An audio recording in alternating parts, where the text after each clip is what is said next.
What I'm going to say is inherently I'm in a masculine vein because I'm a guy, I'm male, masculine is all I know. But if you've never read the story of Jael or Jael, Jael, you might want to look that up. She's a force to be reckoned with. So I want to start off by looking at David, King David. The first time we're sort of introduced to David, he's coming in out of the pastures. He's been giving watch care over the sheep. Means he's protecting the sheep. Out there against bears and lions with his platform. Now, slingshot. Formidable weapon, deadly accurate, just not on my top 25 choices of something to have against a bear or lion or wolf, coyote, or even something as fragile as a human being. Nah. And he's out there for days at a time, sometimes weeks. His family's bringing in provision. So he's out there all night long. If you've ever been out in the field by yourself in the pitch black dark, or hunting or camping, being alone at night will recalibrate your metal meter. It'll show you who you are. It'll change your perspective. It's a different thing. And he's comfortable out there. There's this fierce side, this protective side of David, but he's so comfortable out there that he's out there making music, singing praises to the Lord, writing songs, writing poetry, completely at home. Doesn't bother him. We see him again when his dad says, hey, take this bread and this cheese to your brothers. They're out at the battle. They need some sandwiches. So David's walking out to the battlefield and finds the entire army of God, Israel, stalemated by a single giant. And David goes from pleasant, peaceful, pasture watching shepherd boy, he's like 12 years old, to predator in an instant. I'm going to kill him. He walks across the battlefield, picks up five smooth stones, puts them in that inner pouch. There's a lot to be said. There's a lot to open up there that's just magnificent. But he picks up 5 stones. Why? We find out later on that Goliath has 4 other brothers. David and David's men kill all of the giants. Some say that Goliath was the smallest of all the brothers.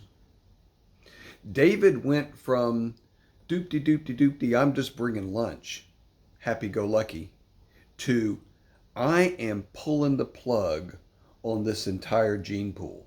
I'm wiping them all out, destroying them all. Like that. He gets out into the battlefield, meets Goliath. Goliath starts running his mouth, blaspheming God. And David, after a few choice words, splits Goliath's melon. Goliath drops. David takes Goliath's sword, hacks Goliath's head off, grabs the head, drags the sword and the head back to the camp, wipes the blood off his hands, and fixes himself a grilled cheese sandwich like nothing has happened. We see David again. He's got his band of men, his little army, and he's up against Nabal's territory, Nabal's property, and he petitions Nabal to provide provisions for his men, and Nabal mocks him. And David goes from 0 to throttle in the corner like that. He's going to take Nabal's dangling participles and shove him down his proverbial throat. When Nabal's wife, Abigail, shows up, and in that strength, in that focus, in that ability that a godly woman has, she just ramps him right down, provides a solution. And David doesn't kill Nabal. Nabal dies, probably by God's hand, but David falls in love head over heels for this woman of God. And in this Proverbs 31 woman, probably got some Song of Solomon mixed in there too. I don't know. I'm a redneck. But he just adores this woman, goes and grabs her, marries her, and she becomes his wife, and she becomes that stabilizing helpmate, that force. We see David again, and Nathan approaches him and says, there's a poor man that had a lamb that he loved, and the rich man came and took that poor man's lamb, slaughtered it, cooked it, and had a party for all the rich man's friends. And David went from static to kinetic. Boom. And then Nathan said,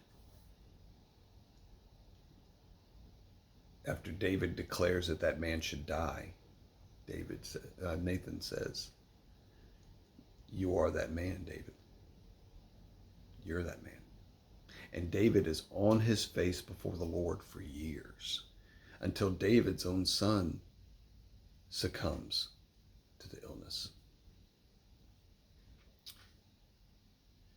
In our modern day vernacular, in our modern day psychology, in our modern day culture, we say, even in the church, what's this guy's problem? I mean, is he not going to mature past this explosiveness? Is he got toxic masculinity? He's got anger issues. He's got this temper. David doesn't have a temper. He doesn't have anger issues. David's got a gift that's of the Lord. He's a warrior. Any cop will tell you that statistics show year after year after year after year, violent encounters happen like that. Gunfights, 3 rounds, 3 seconds, and it's over. Typically the one that shoots twice wins. Military assets will tell you that war is perpetual boredom infused with moments of intense chaos. If you're not able to go from peace to predator instantaneously, you're going to miss it. You're going to miss one of the things that God has created you to be. Now, mind you, not everybody in the military is a warrior. Not everybody in law enforcement is a warrior. Every man is charged with being priest, provider, and protector of a family, but they're not all warriors. And that's okay, and that's the way it's supposed to be. We're supposed to be jointly fit together. You can't build a house if everybody's a plumber. You need different people at different levels. But warriors cannot stand the thought that on their watch, somebody got killed, somebody wasn't protected, somebody got hurt, even if somebody was scared. They can't take that. They can't live with that. That's just not on their radar. They're there to give their life for people they don't even know, because it's just in them. You can't get a nurse to stop being a caretaker. You can't get a teacher, even when he retires to stop teaching. It's just in them. That's what they do. So we don't need to treat our warriors like they have some sort of psychological problem. They don't. That's how they're built. And that's what it takes to protect, to save lives. That's what it takes to run towards danger, to run into the building rather than away. Are we special in some way that we're need accolades and people need to look up to us like some sort of heroes? And no, we're a jointly fit together body, and our place in that body is no different than anybody else's place in the body.